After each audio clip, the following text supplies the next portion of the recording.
Peace, peace, peace, peace, and peace. Peace. Hold on a second, brothers and sisters, trying to work out the kinks.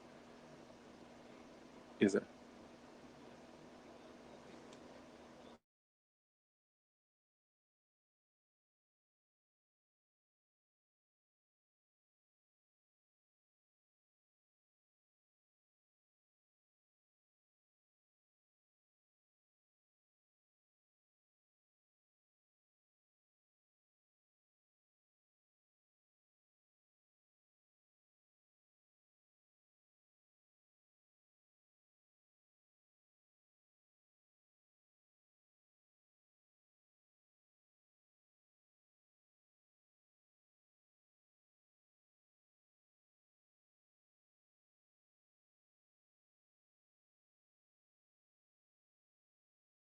Make sure you ready. Okay. All right, brother. Uh, Yes, sir, brothers and sisters, trying to work out some kinks. I'm late than a mug. Sorry about that. The devil's a lie. I'm on the iPad that currently is dying, so this show won't even be long like it's supposed to. Because even though I got my iPad and the charger, it doesn't seem to be working very well. So this is what I got going on. The devil work overtime, man. I'm telling you, they don't want us to praise Malcolm today. All sorts of stuff is going on. You know what I'm saying? You're like, wow, is it like that? Yes, it's like that. So you know what I'm saying? We take it with a grain of salt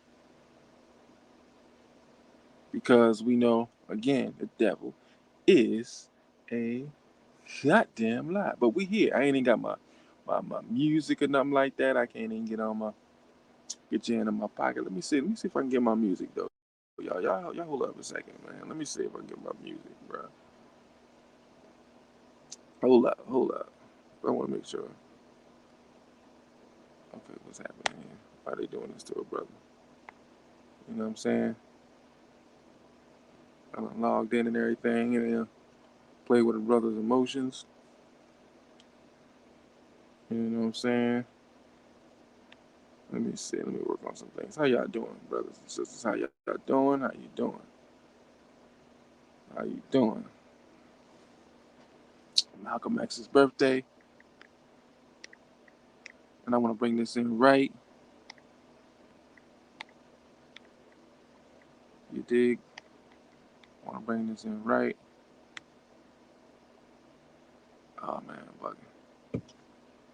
And the technical stuff should already be dealt with before y'all come. You know, I usually be laced with mine. I couldn't find my headphones. My kids stole my headphones. They at the age where they just grab whatever. Ain't no locks on the doors because they'll lock themselves in somewhere and be scared to death. But then we got to call the devils to come in here. Then they report us to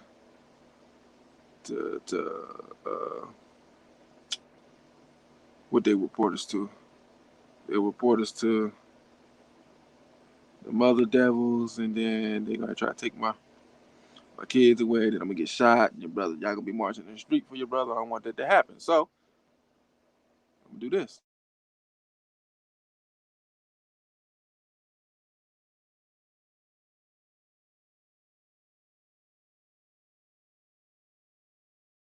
Yeah, you know what I'm saying? I don't even know if y'all heard that. And I can't share a screen on this. I can't share the screen. Damn. So I couldn't even play that. Let me see if I could. Let me see. Let me go to settings. I'm playing with this thing right here. No, I can't. Can't even do it. Yeah, I got the music up and everything. I need that. I need that. I need that. My computer is old and broken. You just gotta upgrade information. I wonder if I can pull people in. That's another thing. Because I'm trying to have a couple brothers on a discussion, and I don't even know if I'm able to do that. And it might just be me because my computer is acting a damn fool and I can't do nothing with it. So this is the start of Malcolm X's day. Usually I have a park event at the park we got named after Malcolm X, and I'm gonna have to go ghetto style with a merged call, and you'll hear brother garbled up on the phone, but yo, we make it do what it do. You know how we do it.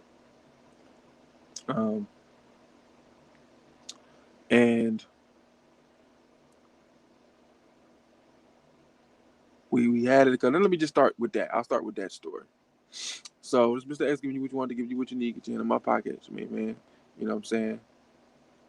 Black Eye Fire Network, um, Black Nationalist Extraordinaire, telling the story of Malcolm X, the exoneration of a nation, where we deal with Malcolm X's history and his life, and we deal with the state's position on blaming the nation for his murder and assassination.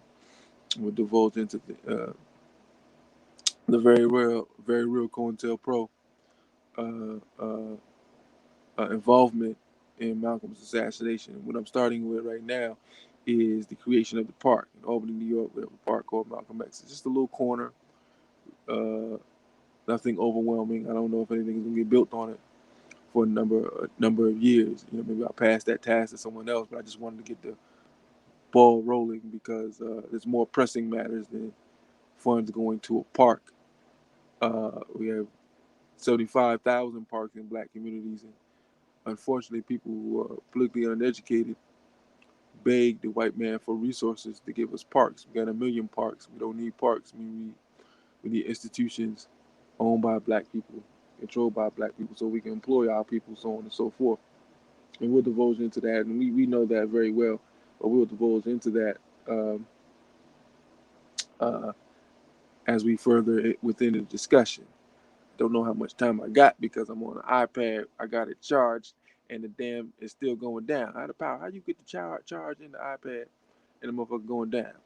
But be it as it may, we're gonna keep on rocking. So a few years ago, in the early stages of my activism, I wanted to, yeah, you want to set yourself apart. You want to put something down that has your name on it and something that you can point to.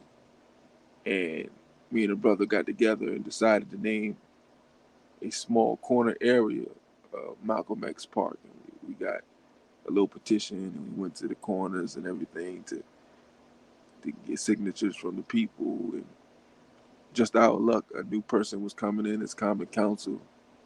I was able to meet her, and we had meetings and stuff, and the family. We got the family together of Malcolm's, not the sister, not the daughters that y'all know, but you notice that they're older, right? So one had children, and the other one had a bunch of children. So we talking about his great grandkids, and his great granddaughter is 13 years old. So I got up with her mother, and the mother is a Malcolmite to the 27th power. And so a lot of information, little information I get is from her. Um, and so uh, we went to the council, went to court, and all that stuff, and got it named Malcolm X. The community supported.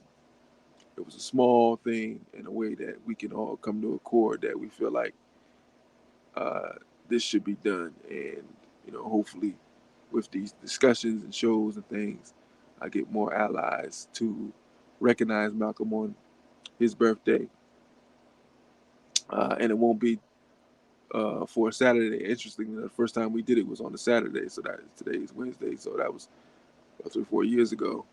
Next year it'll be on Thursday. Year after that be Friday. Then once again it'll be on Saturday. Um, People do it the weekend before, the weekend after, whatever people so choose. But uh, that first year was just, it was Malcolm smiling down on us because it was a Saturday. We had a bunch of stuff. The brother Anthony Gooden, peace to that brother, still living, still moving, activist for a very long time, loved his community, and he's still kicking it and enjoying himself. And I share this with him. I invited him to the hope maybe he hit the link and is listening. Shout out to you, brother, and all your contributions. And you deserve to relax. Our brother suffered a stroke a week before the event, and was in the hospital. And brother, I can't recall if I went to go see you or the day I was going to see you, you was already home, so I came over there. But we kept meeting. Speech was slurred and everything. They said give him fluids. He has to relax. He has to chill. And Albany starts getting hot right around the time of Malcolm's birthday. So it was about 85, 86, which is not hot to some people who are listening based on where you live at, but that's hot around here because most of the time it's 30 to 40 degrees here in Albany. And so, let me see, do I got the guest room? Could I pull anybody in, brothers and sisters? I'm trying to see where I can pull guys in, but I don't think. Oh, they got band guests. Hold on, hold on. Hello.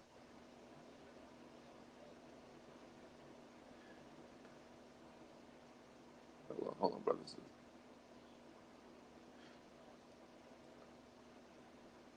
Okay, no, no, you. Oh, you on the? No, I can't see any of you gentlemen. What we can do is call the brother, merge the call, and we'll just do it from the phone. So we'll be talking on the phone, but everything will be recorded. Yes, call the brother. You merge the call, and then call me, and then it'll be basically a three-way call. We all be on the line. All right. Yes, sir, brothers and sisters. We trying to make it happen. We trying to make it happen.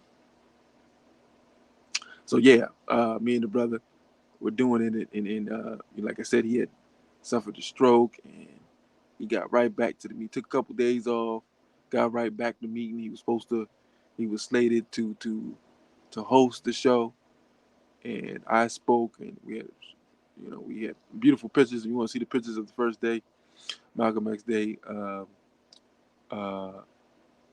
go to Get Your Hand on My Pocket Facebook page. We had the Nation brothers and sisters there. We had a community there. We had the food there. A local activist community organization named Snug. They also were present. Strong brothers and sisters that work in the community. Um, it was great. It was a great day. People enjoyed themselves. And there's a little bit of a story with that as well while we're trying to get the kinks out of this damn broadcast. So we have the event. It was very powerful. We left for tread marks on local government, and certain people exposed themselves with the advent of Malcolm X Park, and along with my political rhetoric and the political philosophy connection with Malcolm X, that I was a Malcolmite, but at the same time trying to be more of a unifying force within the conscious community as best I could, uh, as opposed to others. And we have philosophical differences and religious differences and doctrine differences, as you all know, in discussion. But can we act on common denominators? Can we get together on certain principles that we agree upon and move forward amicably for the best interests of our people? And so I had connected with Hebrew Israelites. I connected with the Nation of Islam because honestly, for me personally, it was these are two people or two religious groups. Go ahead, sir. Hold on a second.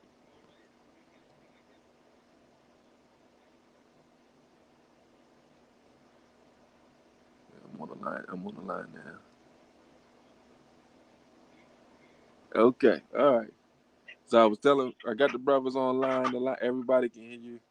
We're online. The stream is picking up some audience bit by bit. Um, this is new world technology, brothers, and at any moment things can go awry.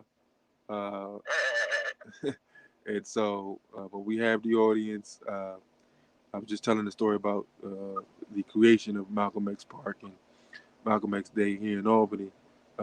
Just kind of chitter chatting before we can get really going, and we've been on about 15 minutes. So, what I like to do is just do a introduction, and I'll just point to you, brothers, and you can kind of give a bit of a background on your history and the movement and organizations and things like that.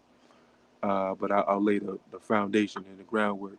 Right today, we are discussing Malcolm X, exoneration of a nation. We're going to deal with uh, his life and his time and um, a lot of what he had done in multiple places. People just see Malcolm in Harlem, maybe Africa, but he was a traveling man and went around the United States. And I'm sure he definitely left nuggets everywhere he went. And those people who are still alive, who met him, who organized with him, have certain stories. And this is how you tell the total story a man. We don't remember 365 days of any year of our life. We maybe got 7 or 8 memories, period. So to tell your story, you actually need help with other people who are around you, who remember you and remember doing things with you, so that they can kind of, finish that painting that is you. So that being said, I have Brother Leon Van Dyke and Brother Willie Terry here, activists in our community, been around for a very long time, years and years of experience.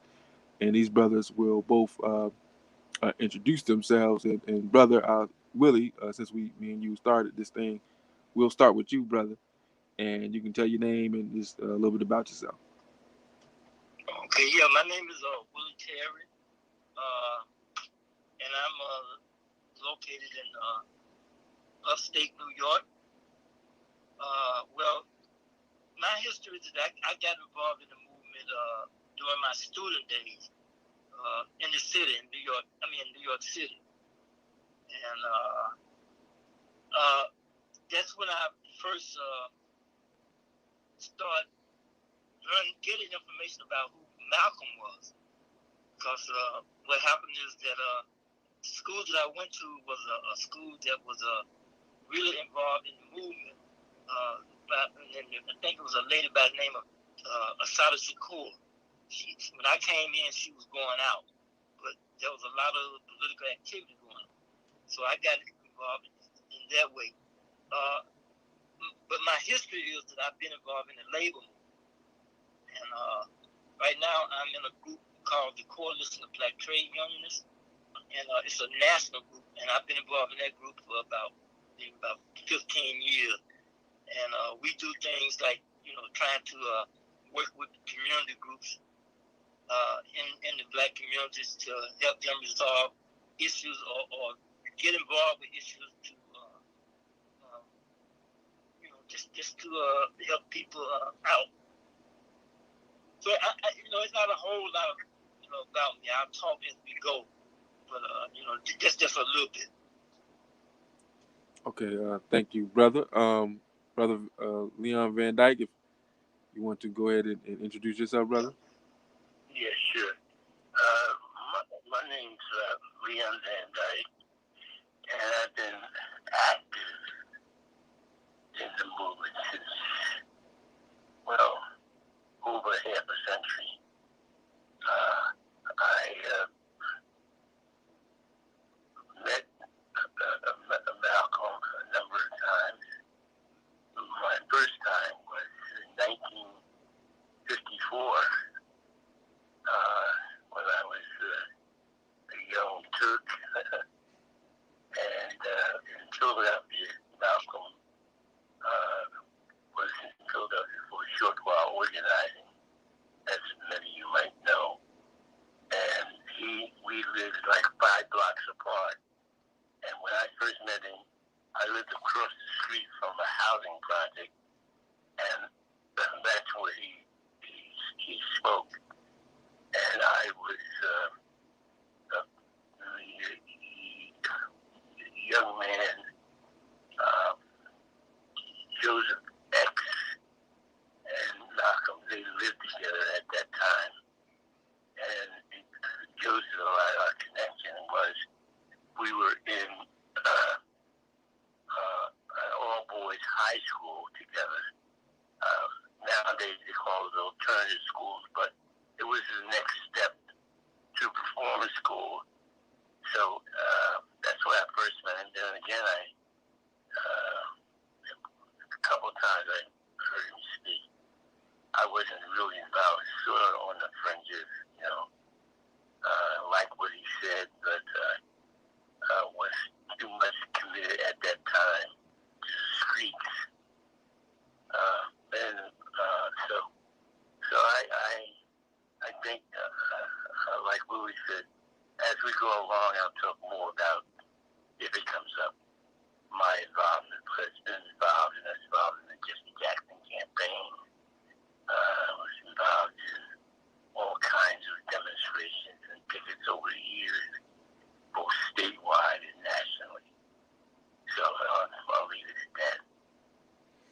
Okay, thank you, dear brother. And we have, like we said, two brothers who have been involved in the movement for a very long time. As the brother mentioned, he met Malcolm in 1954, so this is more or less the beginning of his career of organizing with the nation and pulverizing for the cause of Black people's liberation. And you know, the discussion, is about Malcolm, and we'll veer into certain things that dear brother have been doing because you're a bit of a legend here as well in terms of organizing. And I do want to start out with a community group quite similar to, I guess you could say, the Nation and or Malcolm's OAAU organization. Brother Leon, and we'll start with the questioning with you. Um, how similar was the brothers' organization, if you can go into the actual activities, was to Malcolm's OAAU organization, which doesn't get a lot of recognition about some of the things that they were able to do while Malcolm was alive, because they were organizing during that year and a half that Malcolm had left the nation and was ultimately assassinated. But were there similarities? If there were, what were they? Between the brothers organization and Malcolm? Yes. Yes, man. Yeah. Oh, there's so many. One, the brothers were grassroots. I don't think there were too many of us had a high school diploma, let alone a college degree. But there were a couple of brothers who had degrees who did join the brothers. I think that we, in terms of organizing, we always stated that in the early years that we identified more with Malcolm's or El Malik or El Chavez, whichever one is comfortable with. We always identified with the teachings of Malcolm. I myself taught him myself, as a student or disciple of Malcolm. And we always believed in the rights of blacks to defend themselves. Although we saw the strategy or the tactics that Martin used and the goals that he was going after, that we were willing to do that, but we weren't willing to turn the other cheek. So, but his teachings go much further than that. I mean, he's the one that introduced us to look at the system from a world view. Mm-hmm. So when Malcolm was in organization, I believe Malcolm had lived the organizational African unity, which has been very attractive to young black men like myself at the time. At the time I was in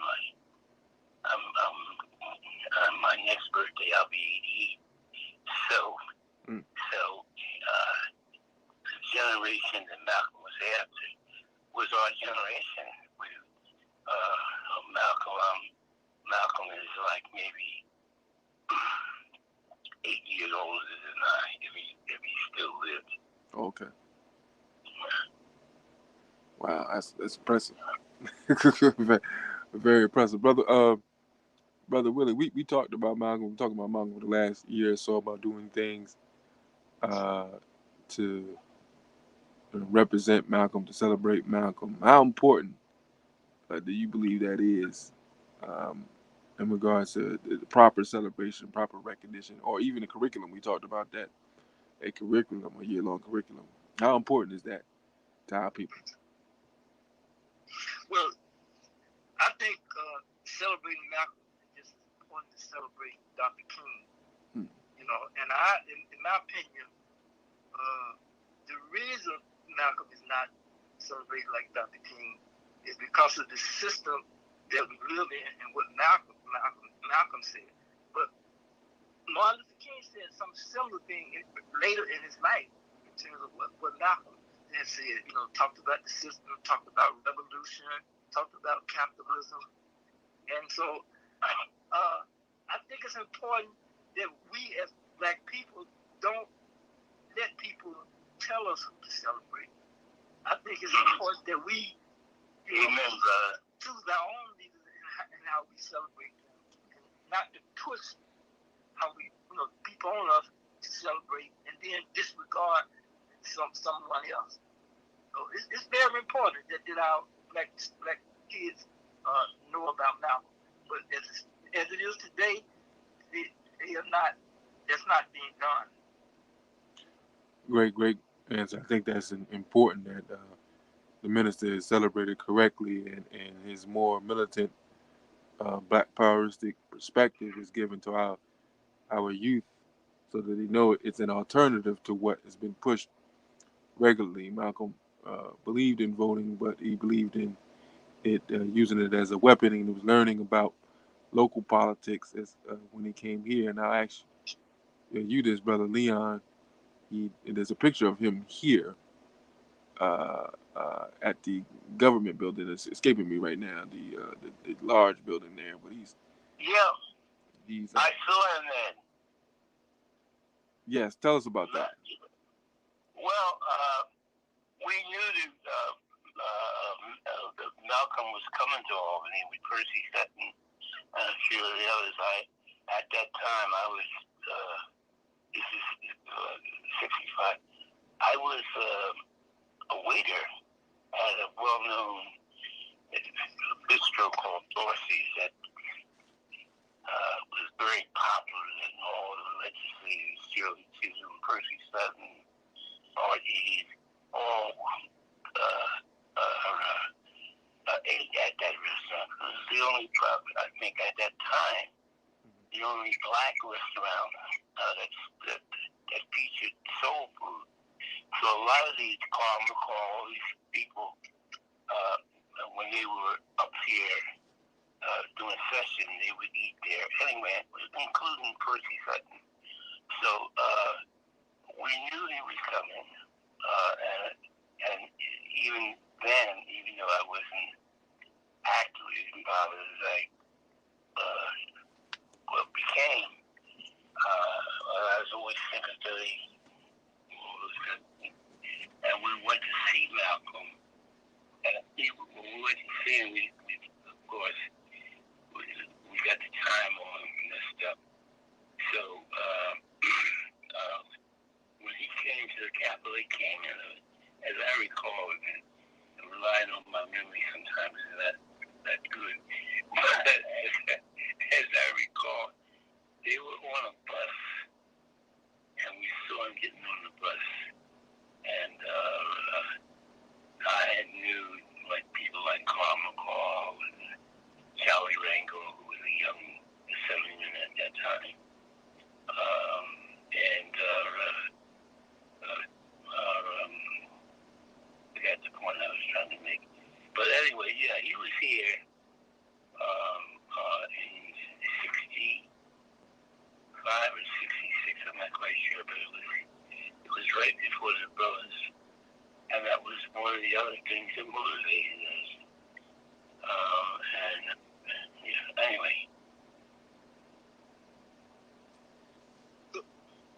Go ahead, Brother Will. Yeah, so brother, what are your thoughts on this day of Malcolm's birthday? Oh, me? Myself? Yeah. Oh, well, we certainly try. All the stuff that's happening.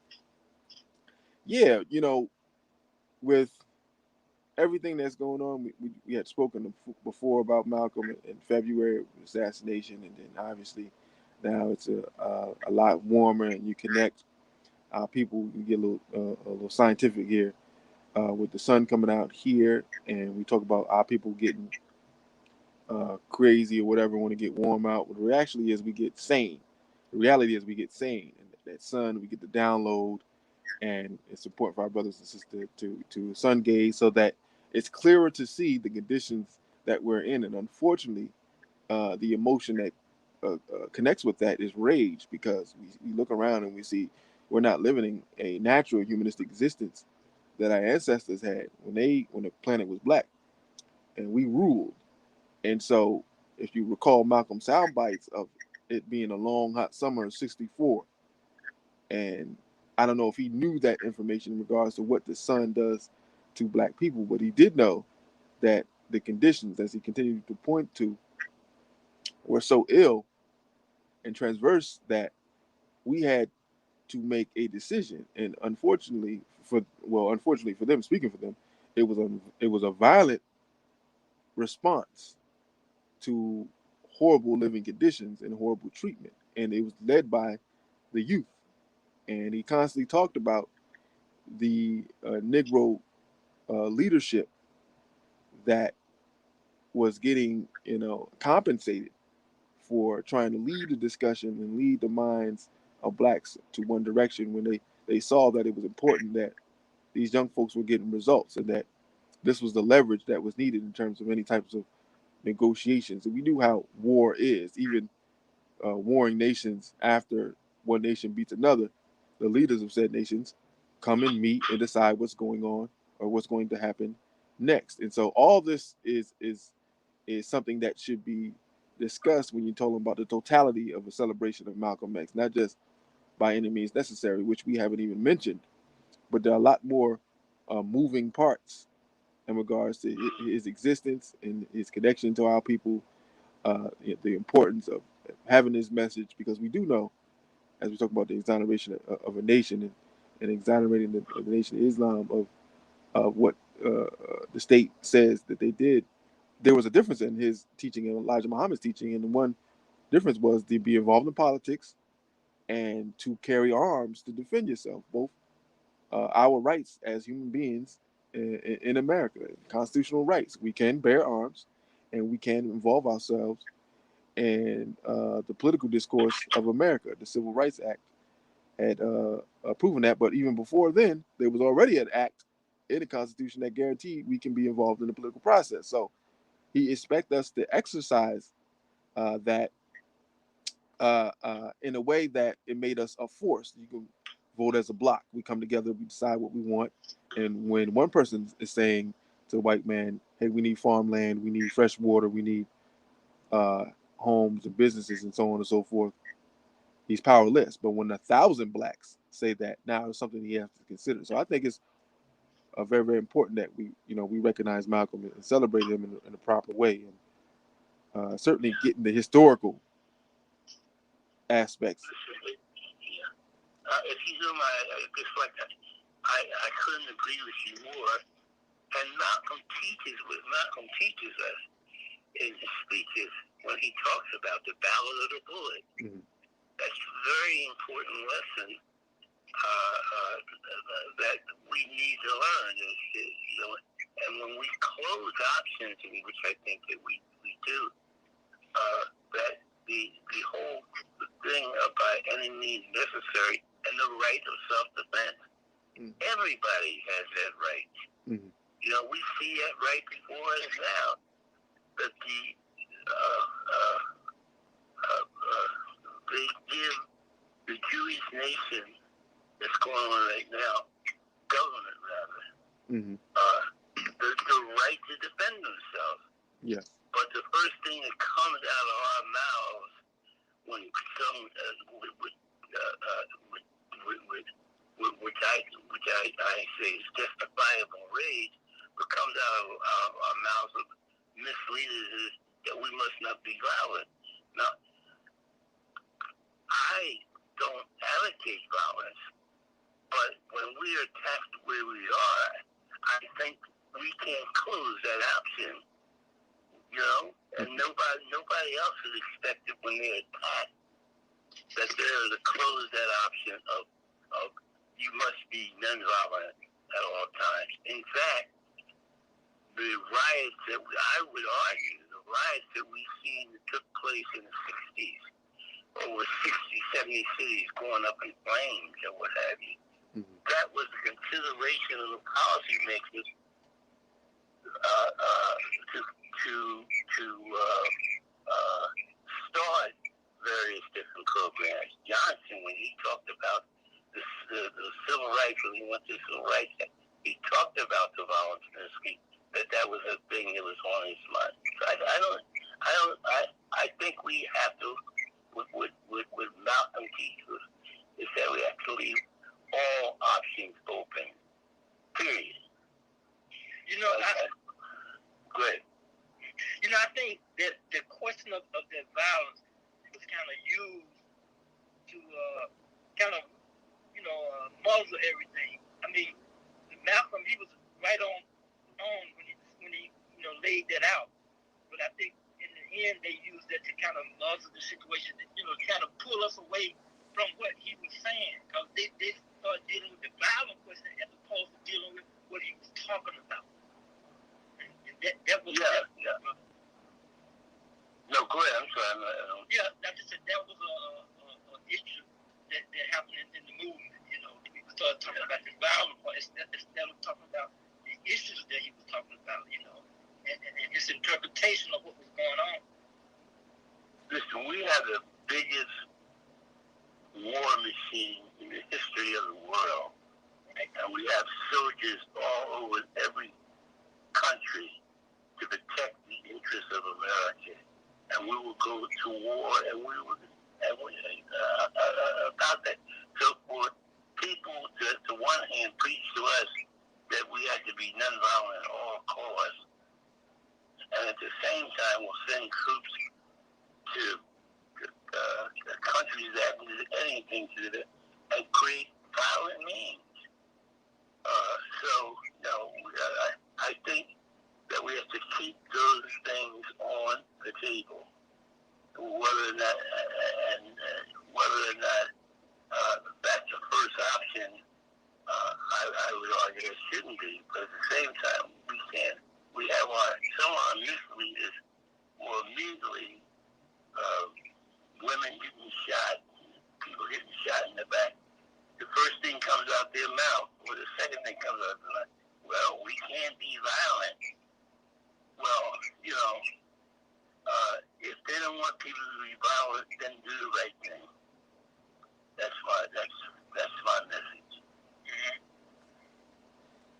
Malcolm went overseas. One he had, and Brother Leon, thank you for that.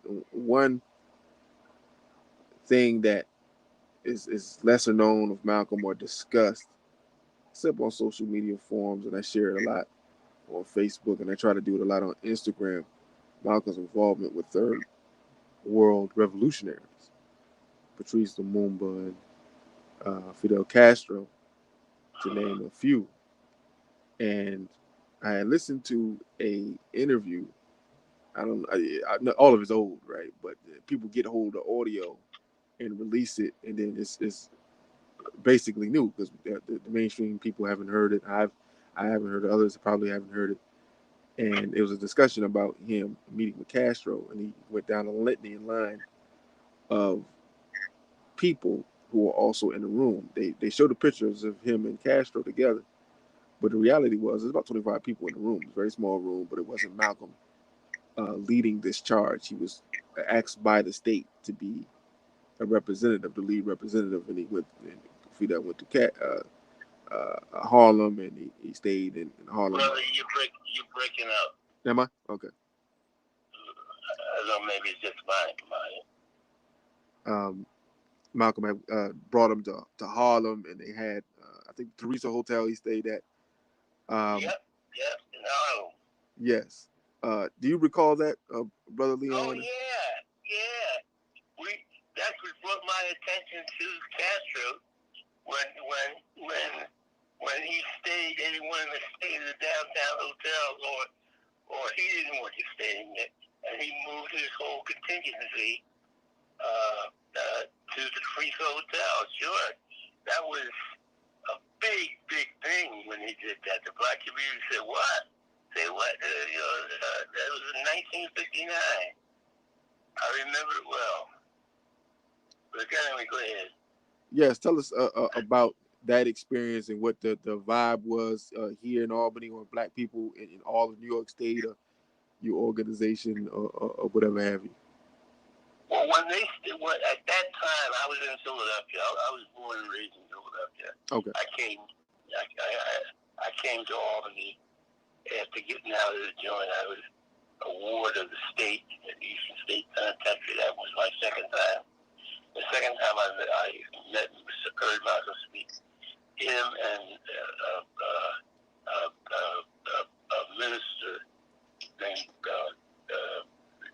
Joseph Exia. I knew of Joseph because him and I were in high school together.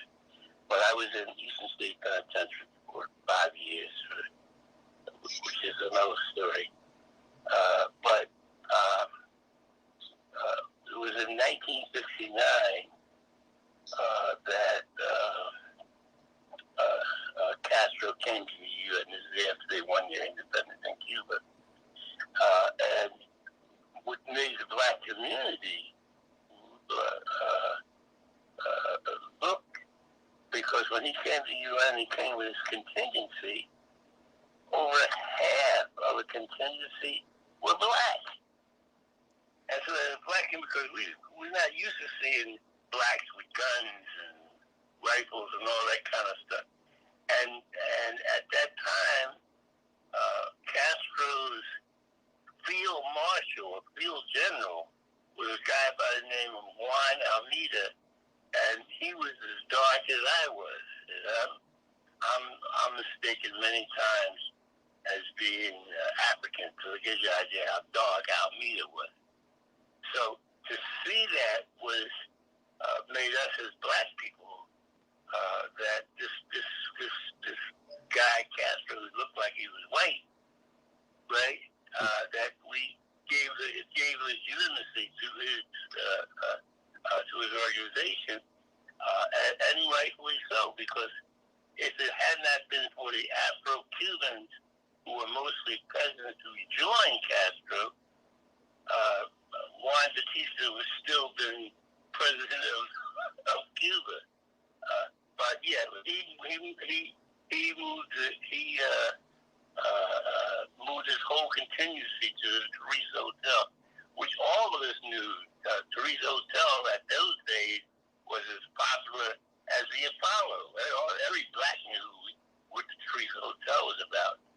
And they were trying to malign him.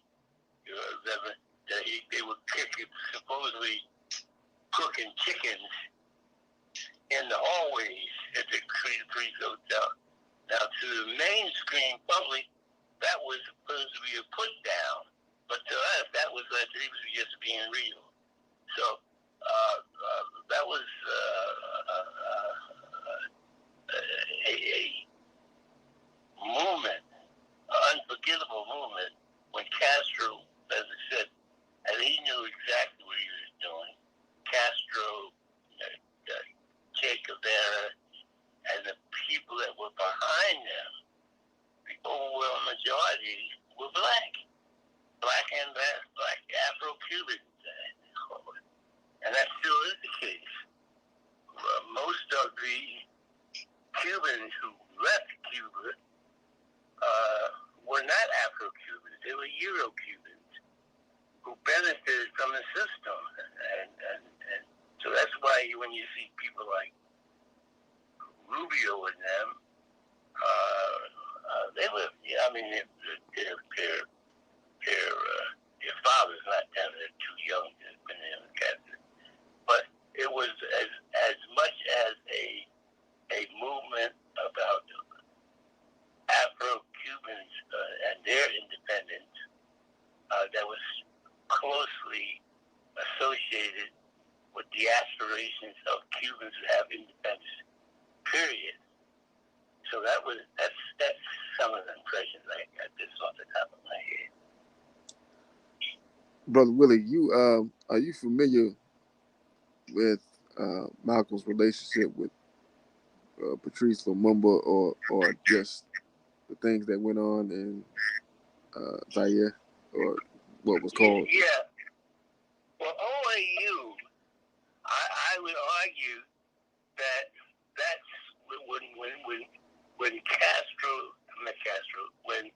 when when El Shabazz goes to Africa and goes to the Middle East and goes to the Bandung Conference, right?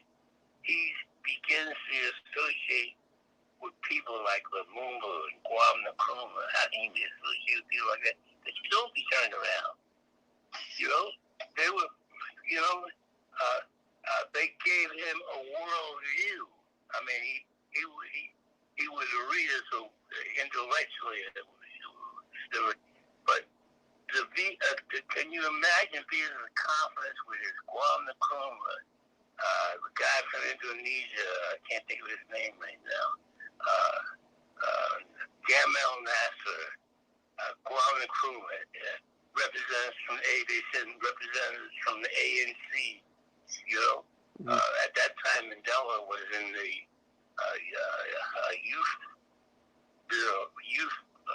division of ANC. But to spend time with people like this, with I said, when you say with Patrice Lumumba, these are great thinkers, not great black thinkers, great thinkers, period. And they had a world view, and they were, and this is at the height of the time, the 50s and the 60s. It's the height of the time when these countries was developing organizations fighting for their independence. And they were talking about things that we don't even talk about now. You know? So, yeah, the association with Malcolm, that's my son's name, is Malcolm. When Malcolm, when he comes back and he announces that he's going to develop the Organization of African Unity, and the fact that he was killed, when you think about it, he was killed, he was murdered at the time when he was making a speech to introduce the plan. When he's going to introduce the plan, the program of the Organization of African Unity, you know, that was, you know, so to be interacting with these brothers and be respected by them, as I said, Patrice Lumumba, Kwame Nkrumah. I mean, Kwame Nkrumah, this guy, man, Pan-Africanism, you know? Anyway, I'm talking too much, I'm sorry. Yeah, I agree with that in terms of Lumumba. I mean, Malcolm been proven right, because we talked about how Mobutu and how colonialism and imperialism was treating the Congo. So, yeah, he was proven right. Brother, I have to get off. I told you I have something to do. I got to get off. I'm supposed to be in another meeting. Yes, sir. But I mean, Leon, you can stay on here because Leon can go on. But before I go, I do want to know one thing. The topic was the exoneration of the nation. Yes, Could sir. you break that down? Okay. So, with the new information of the police officer, and I was actually familiar with this gentleman, but his name escapes me, right? I'm supposed to have that on tap. I have his story, but I don't have his name. Let me see. I'm here. Sorry. No, that's all right. Okay. Let me see. That, hold on. Let me see. I want to get his name. Hold on. I want to make sure I get this name because I have the story. Hold on a second, brothers and sisters. Sorry about that. That's horribly unprofessional. Let's see. His name. What's his name? Wow, they go all the way down the line. You try to find a story, and they don't say his name. Ray Wood, finally. Wow, okay. Ray Wood, yes. Now, I was privy to Ray Wood and his involvement in the Statue of Liberty. And Brother Leon, if you have information on this, when I'm done, you can build on that. The plot to destroy the Statue of Liberty, where a bunch of ravenous brothers who wanted to strike a blow at the government, uh, quote unquote, planned to blow up the Statue of Liberty to kind of set in motion a revolution. And it was farcical, and it was a plot to put brothers in prison. This is part of the COINTELPRO doctrine to get brothers in the movement during that time to get in some overtly radical reactionary behavior. Set them up that the person that come up with the plan would be, in fact, the police officer that infiltrated the organization. He would supply the guns, he would supply the plan, and then on the way to doing it, they would get pulled over and they would get arrested. Yeah. And Ray Wood was part of that plot. And what it did was actually interconnect those brothers with Malcolm's security team, who had all the weaponry to protect them. And so when that sting happened, those individuals who were protecting Malcolm with weaponry had not only got arrested, but all the guns were secured or taken away. So for the last, I want to say, week or two of Malcolm's life, he had no guns, he had no weapons, he had no protection. Little known fact. Now the Nation of Islam didn't do that. Yeah. This is all bossy. You see. So when you got the state and his also as well. Conspiracy. Yes. Come closer to the mic, bro.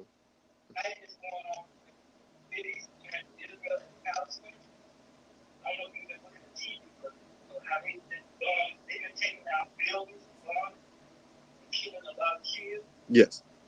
I think, some of our people they do like understand and train the situation. And I just think that, anything that we can do to push our local leaders get involved in that and to help them stop this situation, I think it's important. Yes, to have, I missed a lot with what Willie said for some reason. Maybe someone on my phone. But go ahead. I think it's a fake. Brother Willie, when you speak, come closer to your phone so that we can hear you, because you're kind of away. What did you say? What did you say? Yeah, I'm sorry, good. We missed most of what you said. You was away from the phone. Oh no, you just go ahead. Remember, I had to get off for a second. Okay. So you're continue. Okay. Continue that. Well, what? And I just want to ask you, this being recorded, right? Yes, sir. All right. That's what. Okay. All right. You can continue. Continue. I'm listening, but I have to be on my turn to get off at 7:00. Okay. Well, when you talking to them, mute your phone, because we can hear you in the background. No problem. I will. All right. Go ahead. Okay. All right. So just keep talking and let me know when you're finished. Okay. So yes, as I was saying, Ray had set all that up, and those brothers were arrested, and so was Malcolm's security team. Now, fast forward to his so-called quote unquote letter. It's been, things said that was a fake letter, but the reality is he actually did those deeds. He was there. He was an undercover cop. He continued to work with the FBI. He had no FBI experience and training. That they were just taking anybody black. They hated us so much that it would be profitable for them and beneficiary for them to hire blacks to go into black organizations. That's the only way they hired black folks. And I can imagine it was under a lesser rate of pay. That's why they weren't really called agents. They just kept them as cops. But some of our people, that's the psychological destruction of our people, that they just want to be around whites, want to be recognized. Ray Wood and a lot of others, Gene Roberts, were given awards for their destruction of black organizations. And they said with him and Gene Roberts that they still have those awards. They still have those plaques. They still, those trophies. Oh, yeah. Listen, they've been playing that game. Well, they're not dating that. I mean, that's really colonists of always finding somebody, to take some money. Mm-hmm. And when you take into consideration of the condition that we find ourselves in, that's not hard for them to do, to find somebody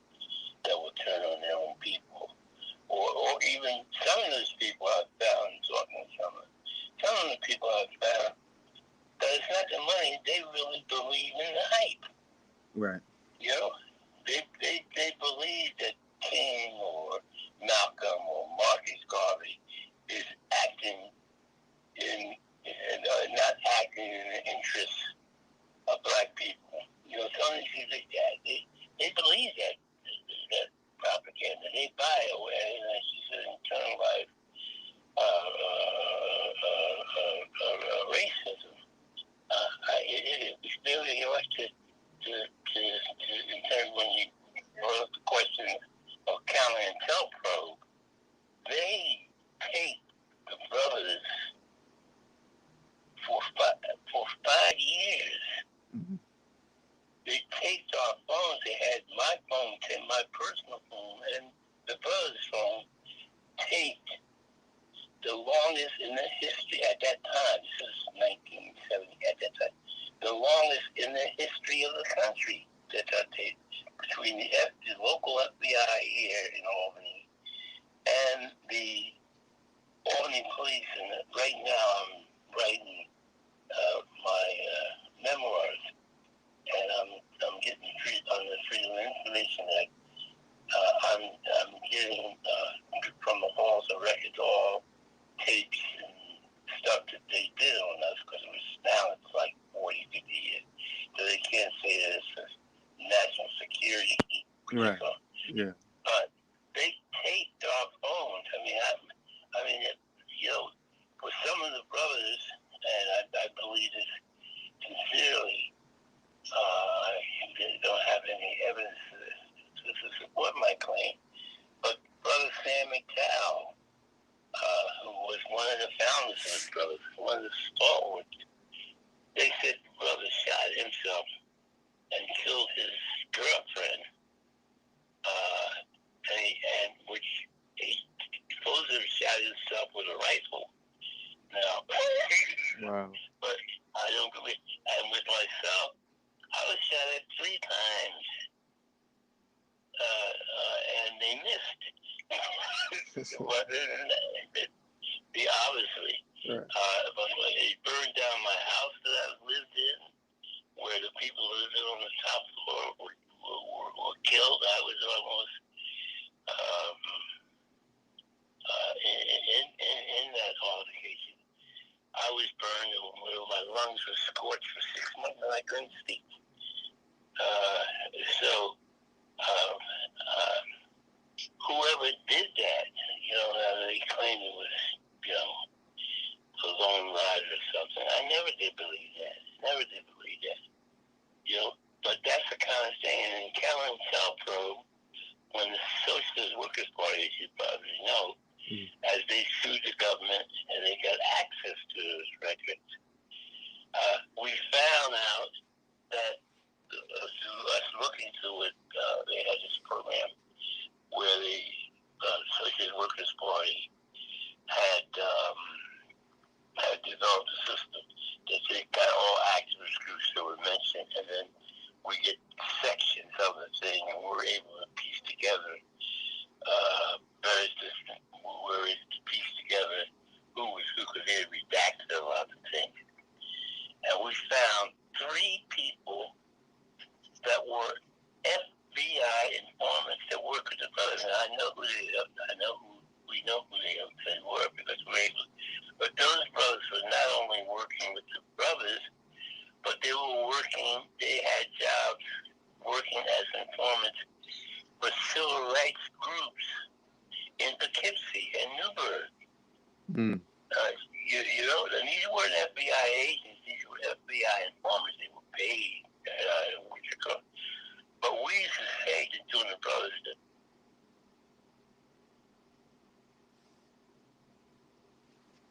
You there, brother?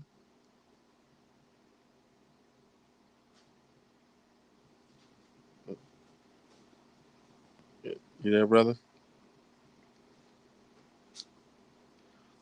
I think we might have lost our brother. A very riveting story about informants in his own organization. He's one of the few surviving members of the Brothers organization established in Albany. Are you back?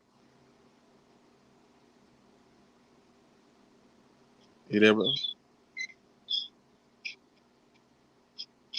Brother Leon? Okay. Is he still on? I think we might have lost him. He might have fell off. Oh, well, you got 40, almost 50 minutes.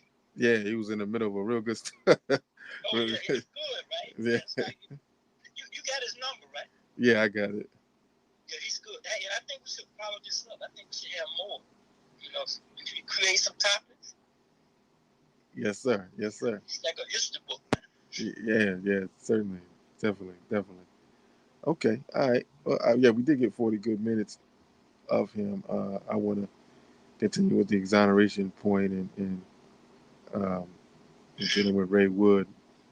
And again, Brother Leon was talking about informants in his own organization. I had mentioned that our people whom are subversive to their own black nation will sell us out for what you would call, as we call, butter biscuits, and they come in the form of trophies and recognition and pats on the head and certifications, awards for great police work, and basically upholding white supremacy. It's not said as much, but that's basically what they're saying. If you want to interpret the language that they use, Gene Roberts and Ray Wood, two gentlemen who were at the Audubon at that time, and he said that he was shot at that time, and he had weapons, and a lot of the Audubon was full of informants and police officers that were listening to Malcolm as he was speaking, and then ultimately when he got shot, they knew of the plot. There were two or three other assassination groups or teams ready if that one had failed. That the cabs mysteriously, and you know cabs in New York City go hand in hand. There were none near the Audubon by 4 or 5 blocks, giving the shooters an opportunity to shoot Malcolm. And if they get out the Audubon, they can get into a getaway car and get to New Jersey without a lot of traffic. Also, one of the captains of Nation Islam was there. He was uh, shot, I believe, caught by police. They said it was Ray Wood. Is actually Ray Wood was there, but I think the fabrication was he was arrested. No, it was Clarence Gaines, Clarence Gill. He was part of Muhammad Ali's security team. He had got taken to Florida, and he was taken care of there in terms of healed. And they redacted the story from 2 to 1, all in the same day. Very different to get, very difficult to get a re-edition of a newspaper once it's out. But there are scenes. You can look these up on the internet and so on, where it says 2 gunmen, and then it says 1 gunman. Uh, Also, um, the shooter, the shotgun wielder, William Bradley, was a strong man with all types of ties, but he was a strong man in the street, uh, an enforcer type who wore the badge of Muslim, but was nowhere near a Muslim. As a matter of fact, at the end of his life, he was more Muslim, a refined brother, similar to Tookie Williams. At the end of his life, having done real work for the community and connected to politicians and whatnot, from what I understand. And he was able to live his life out, but never brought to justice. But he was in the police station at that time, a white man who was a socialist, part of the white socialist party that Malcolm was kind of flirting with him. You know, he was out selling his newspaper, The Militant, at his at the Audubon Daily, and he tells his story about how after Malcolm gets to the Audubon, he usually talks to him for a period of time, and Roland, I forget his last name, but Roland, and he walks right past him, saying, "I can't talk to you today," and he gets in the Audubon, and then Roland usually sits in the front, and Gene Roberts, the cop, moved him and 5 other people to another section. And Roland says he sits there every Audubon meeting that they had.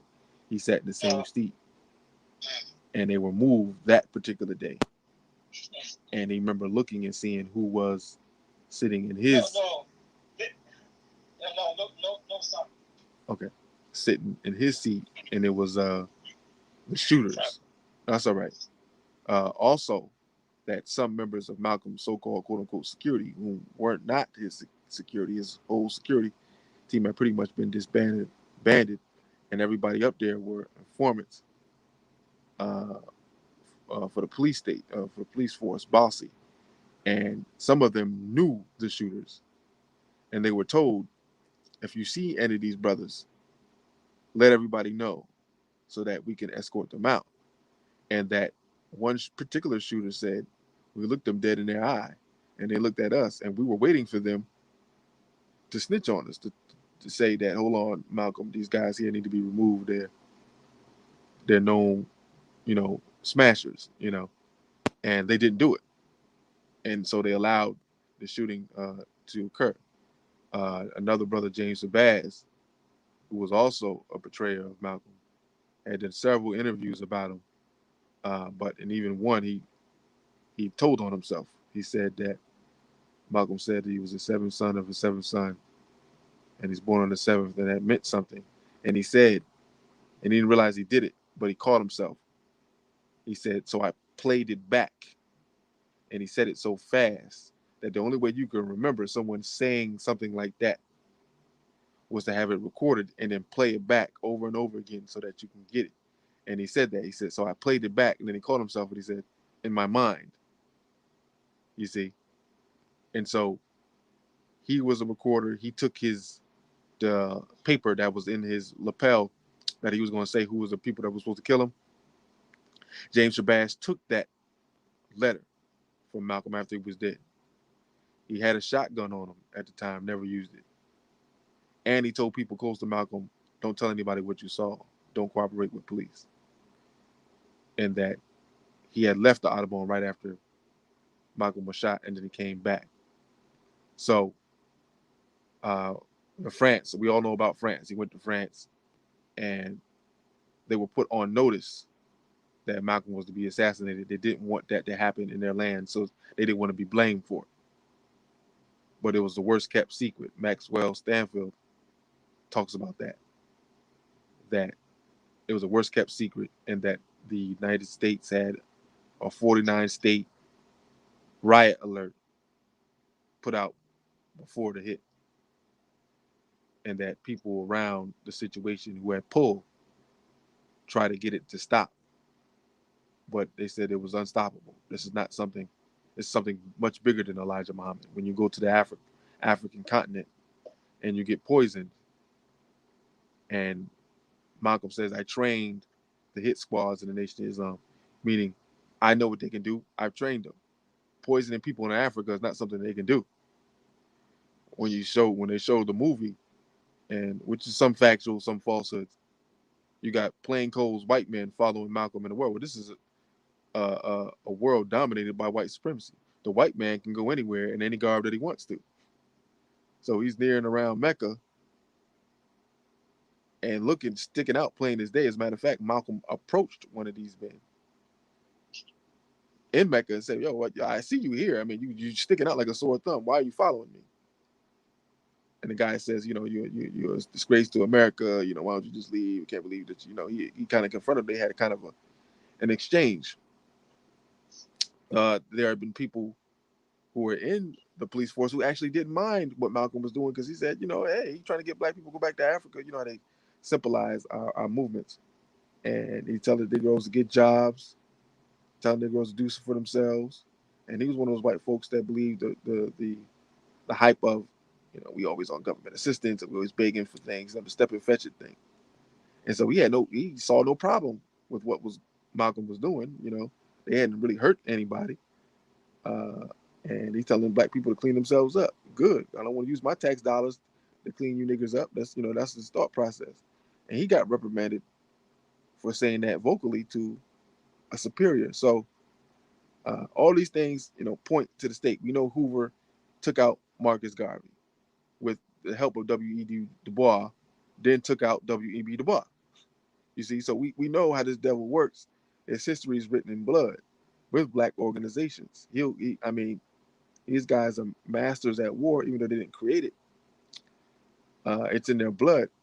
And Hoover's tactics of going to civil rights movements held. The FBI even went to Malcolm. Sounded like liberal whites who lived next door to him. If you ever heard the audio of his discussion with the FBI, they sounded just as pleasant. How you doing, Malcolm? Hey, how the girls doing? Hey, we wanted to know if you wanted to give some information on the nation. I know you just got put out. I understand, they gonna act like they don't know what they know.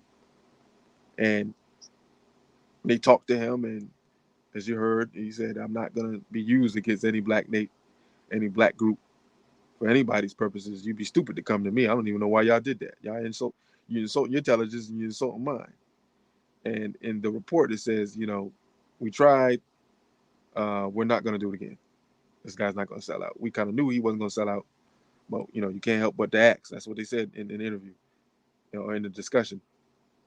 Um, we're gonna act. It doesn't hurt because we have a lot of people who have that stance, and then we flash some money in front of them, and they capitulate. So we know, and Malcolm said that the nation was full of informants. And understand, brothers and sisters, if you watch the movie Judas and the Black Messiah, they give uh, uh, uh, marching orders for people whom are informants.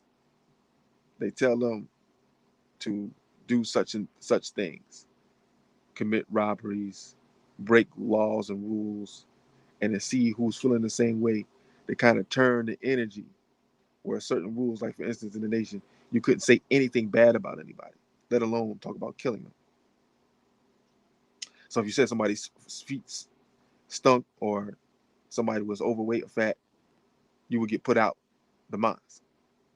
So it goes from that staunch, strong foundation to, hey, Big Red, they call him Big Red. He never was with the nation. He never was. So you're pouring in informants. From what Steve Coakley said, there were hit squads in Boston and Philadelphia that weren't controlled by Elijah Muhammad. They were put there by the state. Real assassins. And we know about the assassins and the mafias that were in Philadelphia and I believe Detroit and Boston during the 70s and 80s, the Black Mafia, where they were rolling around killing everybody. There had to be state involvement because some of these guys had 10 or 15 bodies on them and people knew about it and they never got put to jail. Some did. Most got murdered. And that's what they'll do. They'll just sit back and let you murder one another. When they did that to the Panthers, they informed the Panthers, they infiltrated the Panthers, they blew up offices, they killed people, so on and so forth. They infused drugs into the movement and into the communities. And at one point in time, they said, stop FBI activity against the Panthers. All the work has been done. And for the last 3 or 4 years, they left them alone because they had already set the ball rolling down the hill. So there was nothing else they had to do. They were already on drugs. They were already warring with each other. They were already shooting each other. So there was no need for them to do anything else. And so when it finally falls flat on its face and there's no more Panthers, they can say, hey, I don't know what you're talking about. We didn't do anything. We didn't do anything, plausible deniability. So, when you're dealing with that amount of information and the state allowing things to happen and having a coalition with some factions of the group who are not privy to Malcolm because money conservativizes people. You can be revolutionary all you want, but when you get that check for $100,000 or $200,000, whatever your poison is, you live a different life. You want to live with the Josens now. You can provide for your family the best of the best. And so this revolutionary talk, maybe, hey, I'm free. I have some things, and that's always been the state's position, is those who want the loudest talkers, buy them out. We print the money, make offers to them, give them jobs, have them work for the state. And it works. It works greatly. And others who are just going to be vagabonds or triggermen, you keep them deaf, dumb, and blind and ignorant, and you tell them lies.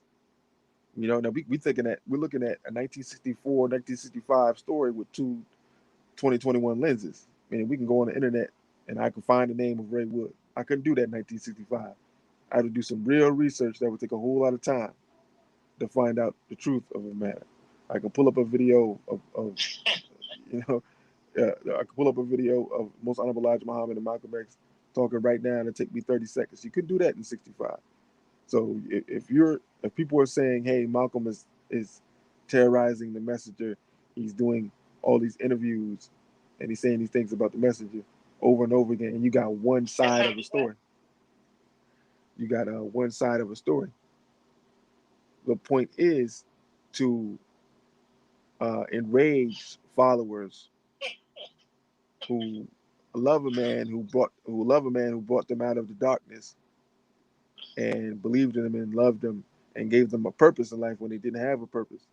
And they were taught by Malcolm to kill anybody who talked ill of Elijah Muhammad.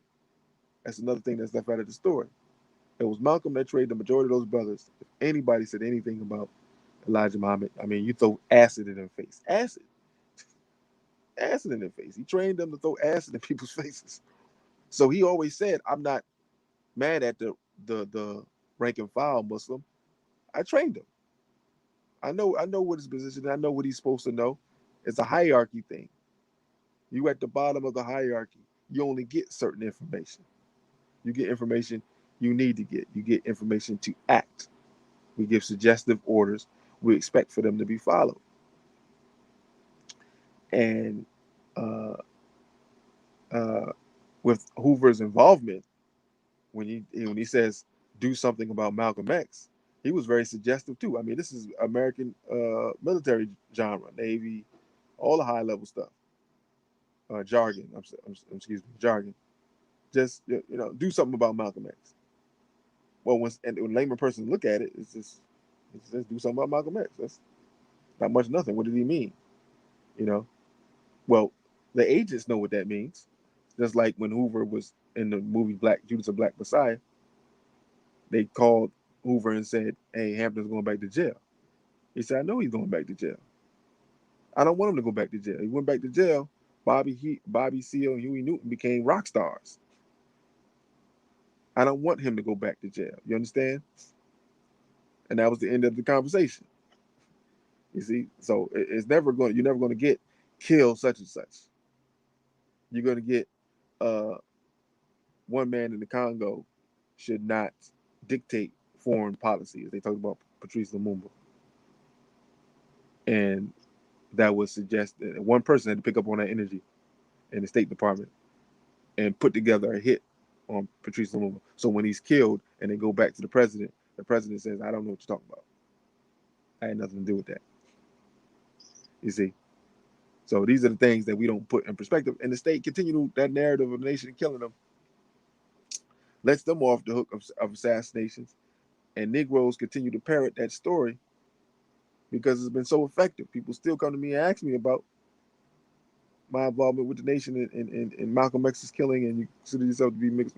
They still ask me that. It was just simple research, brothers and sisters. The state involved. Most of them still don't know that the state admitted to killing Martin Luther King. That they used a polarizing figure. Didn't think that the blacks would react the way that they did. They used a white man to kill him, and they went to the mafia and they had Green Berets ready to kill him and take him out. That's how much they hated the Prince of Peace, so called, and they killed him. And America burned. America burned. They couldn't do that with Malcolm. They couldn't use a white man to kill Malcolm. The America would have burned twice. You know, so uh, with all the information that is there, it stops us from making it polarizing. It stops us from saying it's the beast, it's the puppet master, not the puppet. But puppets in this game, you know, it's the puppet master. You take out the puppet master, now you become the puppet. You cut the strings, and we're truly an independent and free-thinking people that can build a nation uninhibited. But right now, all our stories are controlled by the winner of stories, and the winner that tells the narrative is going to tell a favorable narrative to himself.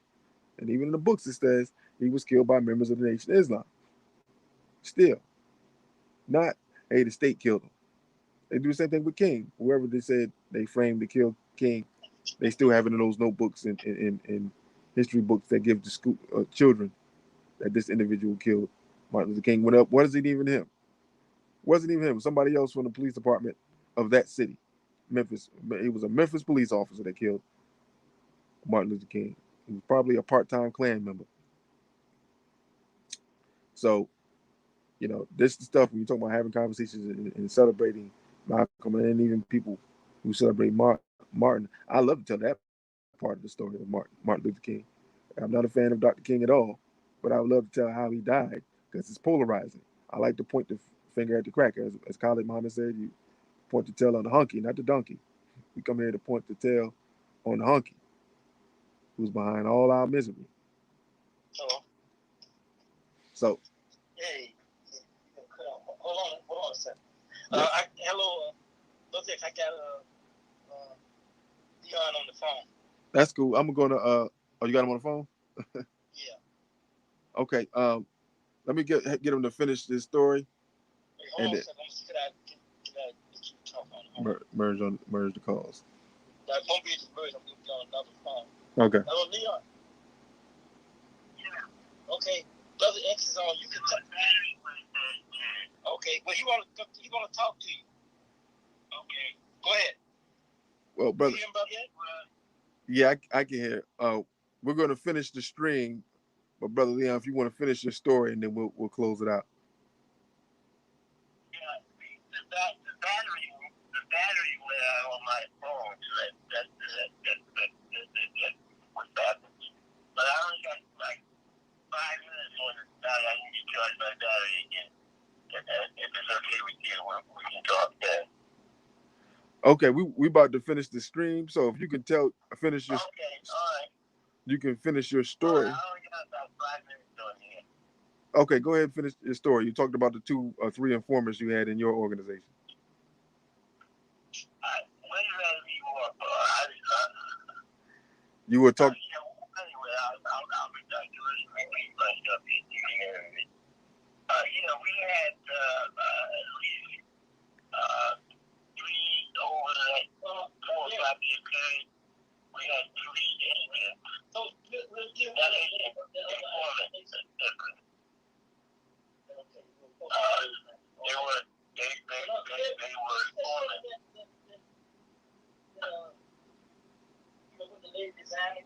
Brother Willie, we can hear you in the background, bro. I can't hear you.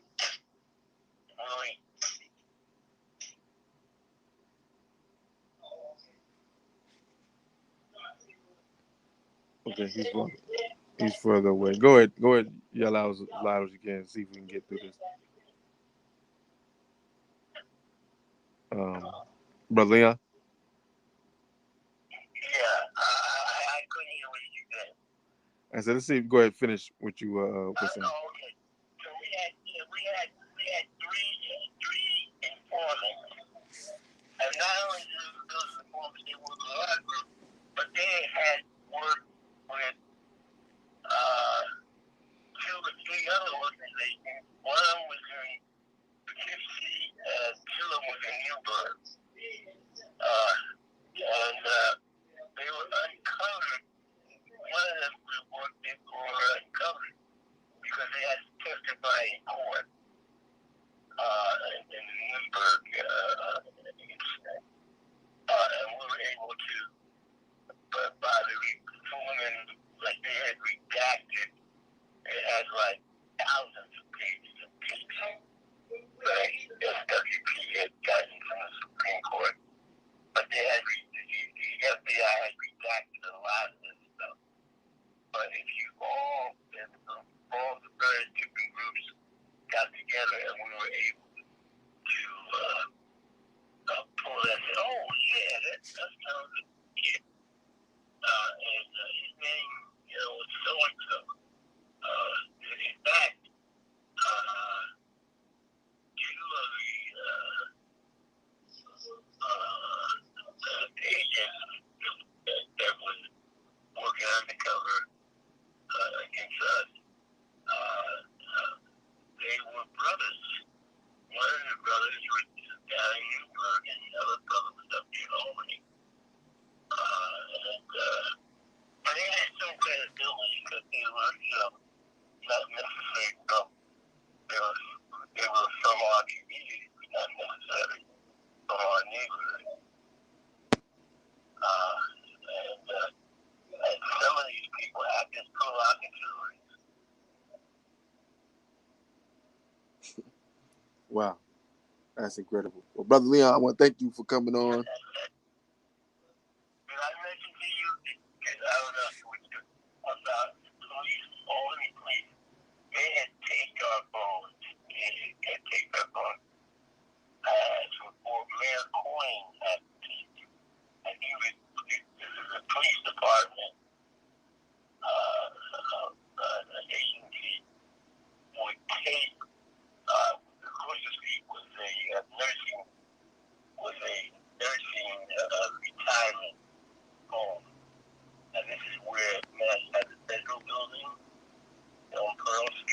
Yeah. At that time, when they're now, the nursing home, and they were up on the higher floors of the unit of the only police department state center was also the community relations unit.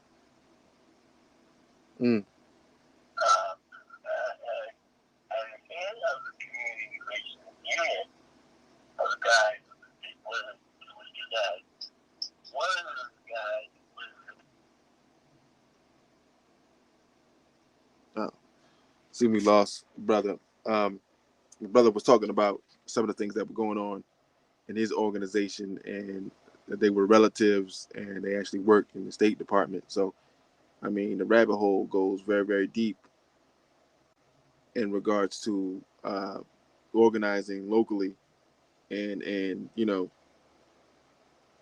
dealing with this beast. But we talked about Malcolm's exploits outside the nation. We talked about the COINTELPRO hit on Malcolm, and the fact that, and brother mentioned it earlier about his own FBI documents, that a lot of it was redacted, meaning those black marks that you see over a lot of the paperwork. We don't know what said under those lines. Names are crossed out, statements are crossed out, information is crossed out. Malcolm had a file, and even now in the Godfather of Harlem, they're downplaying the FBI's involvement in Malcolm. They play on the very disastrous relationship between Malcolm and the Nation of Islam, but there's no a background on Bossy or the FBI or things of that nature, because they can hide behind the fact that this is not about Malcolm, it's about Bumpy Johnson's life. You see, so the propaganda continues, with an active person trying to blow up Malcolm's car, and so on and so forth. And some informants are known, others aren't. So we have to put our thinking caps on, and suggest that those who were aggressive towards him and taking his life, uh, by the time that he was deciding to leave, were jealous individuals tied in with informants who were constructed by the state to ratchet up the discontent of Malcolm, because they had been there for a period of time, and so they knew who they could talk to in regards to whom disliked Malcolm, and that they wouldn't be reported. Also, you have someone by the name of Ali, uh, who I'm having a massive headache right now. Unfortunately, so I'm forgetting his name. Moves around Most Honorable Elijah Muhammad, who was not a family member. Malcolm and Elijah Muhammad are related. Most people don't know that, and they both come from the same area. They got ties in Georgia, and y'all, you brothers and sisters from the South, y'all know how that go. And so they are related. And so you had two families of Littles and Muhammad's, or pools that were control of the nation. So the brother Ali, who was not connected in any way, had some pool that he had taken the FBI training courses and whatnot, but was not made an official agent, which was one part and parcel of racism and white supremacy, and two, uh, genius military science, because he could always say he is not an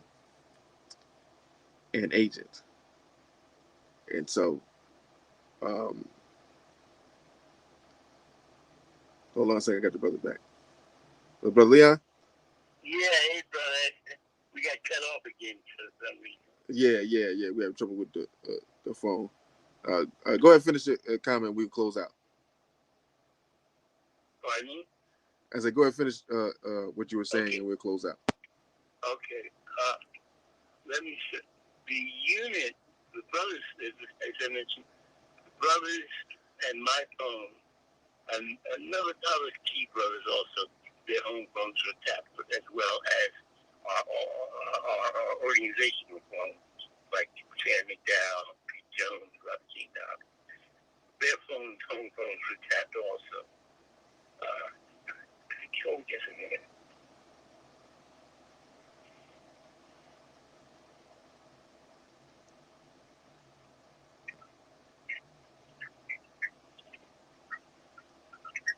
You there, brother?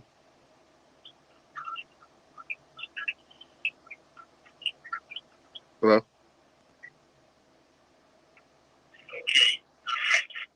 Okay, I'm back. Okay. And are you there? Yeah, I'm here. Okay. And I think this is an important point.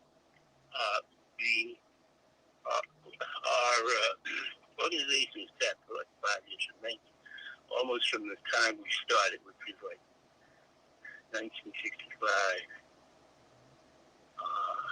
And even after the brothers were over and we were transitioned, my phone still was tapped well into the 70s. But anyway, but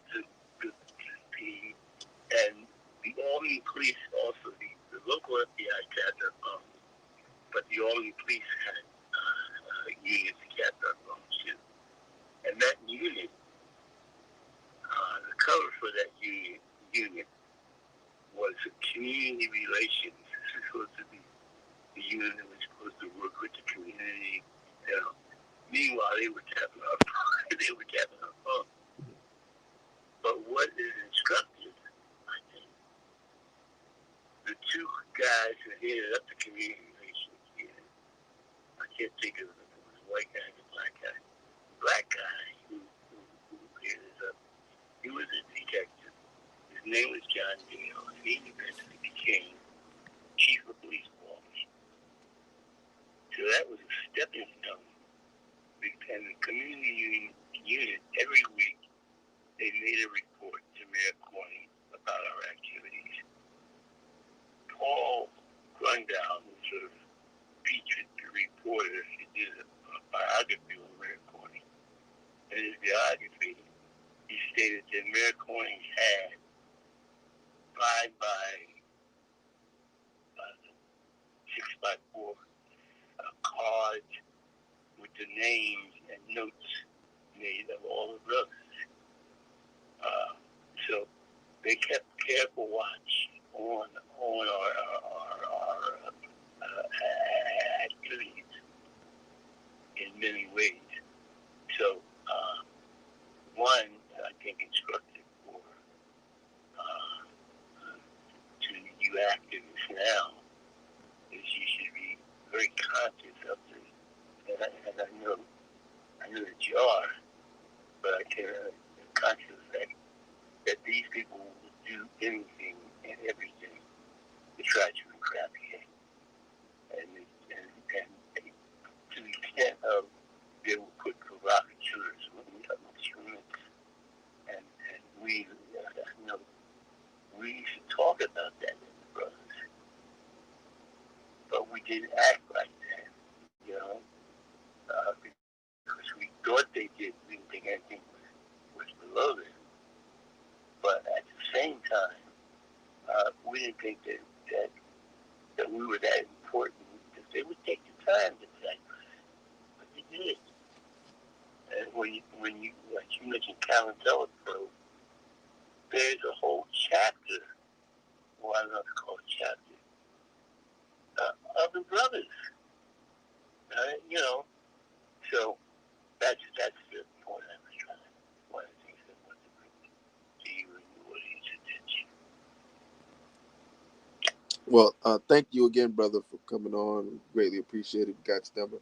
We have to call you again and talk more extensively about the brothers and the workings that they did here locally. But I want to thank you for the information you gave on Malcolm. It was very informative, and thanks again, brother. And we'll be talking to you. On behalf of the brothers, I want to thank you. It's always nice to be appreciated. You guys did a lot of important things, and that went way beyond the brothers. Some of the very much people went on to be involved in the anti-apartheid movement.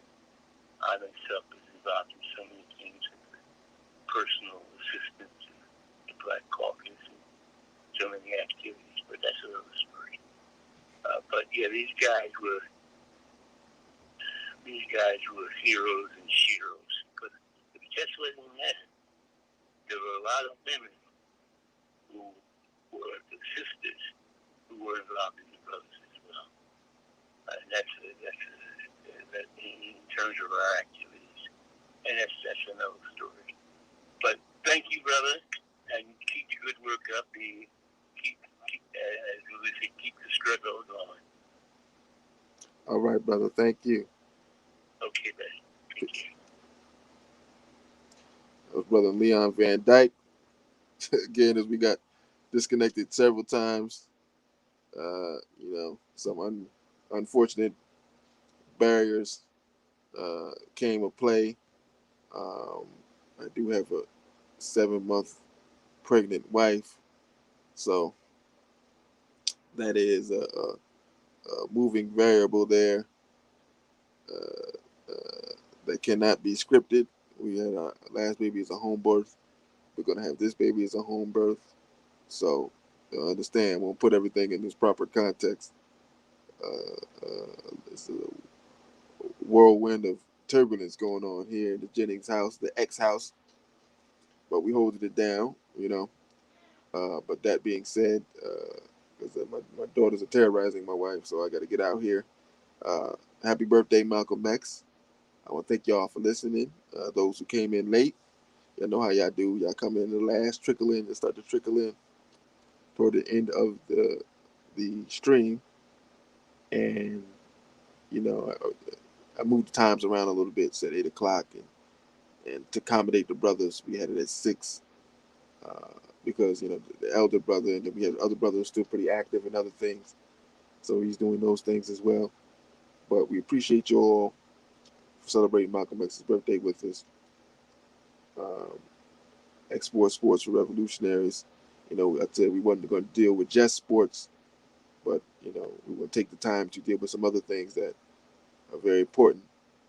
Um, and certainly my favorite ancestor, Malcolm X, his birthday and his assassination date, we definitely will discuss him. So once again, thank y'all, Export Sports Revolutionaries. It's Mr. X signing off, giving you what you want to give you what you need. Also, you see the economic contributions that you can make at Cash App $ Mr. XR for support Black Hot Fire Network.